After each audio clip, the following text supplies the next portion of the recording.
Assalamualaikum warahmatullahi wabarakatuh. Kembali lagi di channel Bung Berani. Apa kabarnya teman-teman sekalian? Semoga teman-teman sekalian dalam keadaan baik-baik saja ya.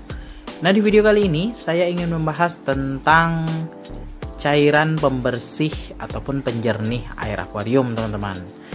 Nah, saya bahas ini berdasarkan pertanyaan dari teman-teman kita, penghobi ikan hias Mas Koki bertanya, "Bang, apakah perlu menggunakan cairan penjernih air akuarium untuk akuarium ikan Mas Koki?" Jadi di sini saya akan bahas berdasarkan pengalaman saya memelihara ikan Mas Koki, teman-teman. Baik teman-teman, sebelum kita lanjut membahas lebih dalam, ada baiknya dukung terus channel Bung Berani dengan cara subscribe, like, komen, serta share videonya agar channel Bung Berani makin berkembang dan terus menginspirasi teman-teman sekalian. Ambil sisi positif dari video ini, sisi negatifnya silakan dibuang. Oke teman-teman, kita lanjutkan ke pembahasannya. Banyak sekali macam-macam ya bentuk cairan penjernih air akuarium. Nah, cairan penjernih air akuarium ini berguna untuk supaya air akuarium kita itu terlihat bersih, teman-teman ya. Nah, jadi timbul pertanyaan, apakah perlu kita menggunakan penjernih air akuarium ini atau tidak, teman-teman. Jadi kalau menurut pandangan saya sendiri sebagai penghobi, selama saya lebih kurang 3 tahun memelihara ikan Mas Koki, saya tidak pernah menggunakan cairan apapun untuk menjernihkan air akuarium saya. Kenapa demikian? Saya percaya dan juga saya memahami kondisi air yang ada di rumah saya, teman-teman. Karena air yang ada di rumah saya bersumber dari sumur, itu airnya cukup bersih, teman-teman. Bersih, jernih, dan juga tidak berbau. Jadi saya rasa cocok untuk ikan Mas Koki, dan selama ini ikan Mas Koki saya tidak pernah nih terkena penyakit gara-gara air yang saya gunakan untuk mengisi air akuarium ini, teman-teman. Jadi kalau ditanya selama 3 tahun ini tidak pernah saya menggunakan cairan penjernih air akuarium, kecuali teman-teman ya seperti obat biru ya, ataupun bakteri starter, ataupun cairan molase ataupun cairan untuk membangkitkan bakteri pengurai di akuarium, itu saya gunakan. Tapi kalau untuk penjernih air itu saya nggak pernah, teman-teman, karena kondisi air di rumah saya itu sudah cukup bagus. Tinggal saya maksimalkan aja supaya air saya itu tetap jernih. Saya maksimalkan saja media filter yang saya gunakan di akuarium saya. Contohnya media filter mekanisnya harus berlapis ya, jangan satu lapis aja yang kapas putih, harus dilapis-lapis ya, dari jaring nelayan, busa biofoam, drain wall, dan baru kapas putih. Jadi itu cara saya memaksimalkan media filter mekanis. Jadi kalau biologisnya sama, kita maksimalkan, kita cari settingan terbaik, mana media filter yang benar-benar banyak menampung bakteri pengurai yang bagus untuk akuarium kita. Nah, ini ada pengecualian ya, teman-teman ya.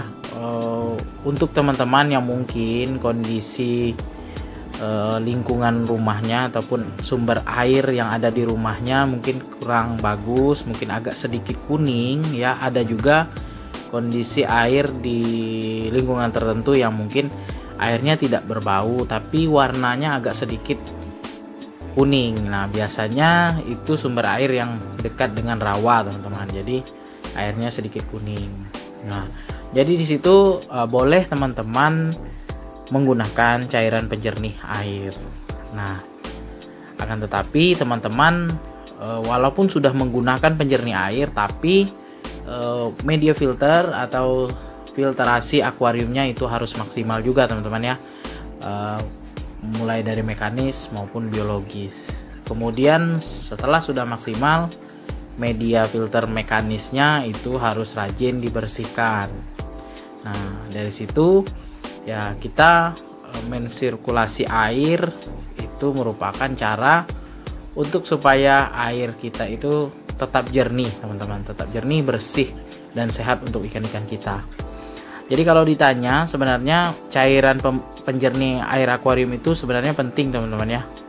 Boleh digunakan kalau kondisi air akuarium kita atau sumber dari air yang untuk mengisi air akuarium kita itu kurang bagus, misalnya sedikit kuning ya, ataupun agak kehitaman. Nah, biasanya air yang seperti saya jelaskan tadi yaitu air di daerah rawa, teman-teman.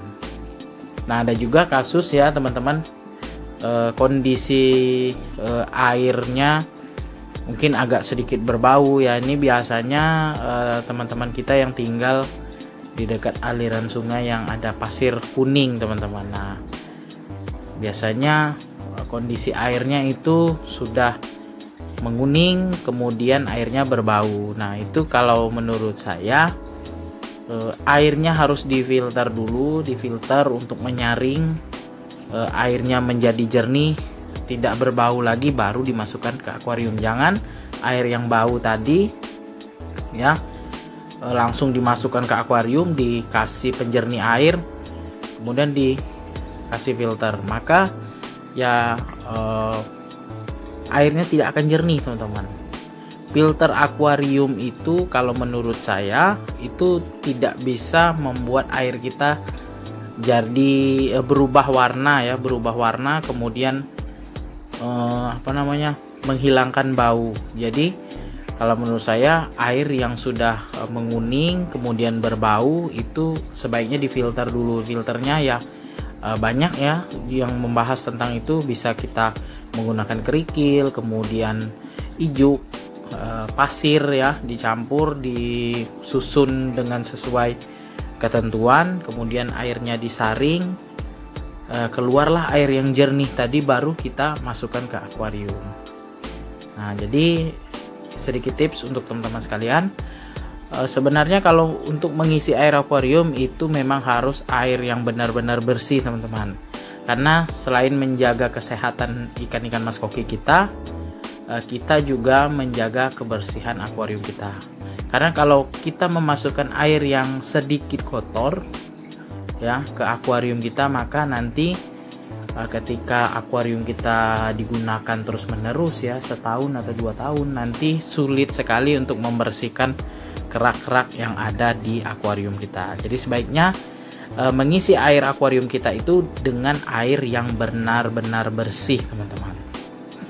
Nah, kalau saya pribadi memang saya tidak menggunakan cairan penjernih air akuarium, dikarenakan sumber air yang saya gunakan itu sudah bagus, sudah jernih, sudah bersih ya, sudah layak untuk ikan mas koki. Bisa teman-teman lihat air akuarium saya ini sekitar 6 hari, teman-teman, belum saya ganti ya.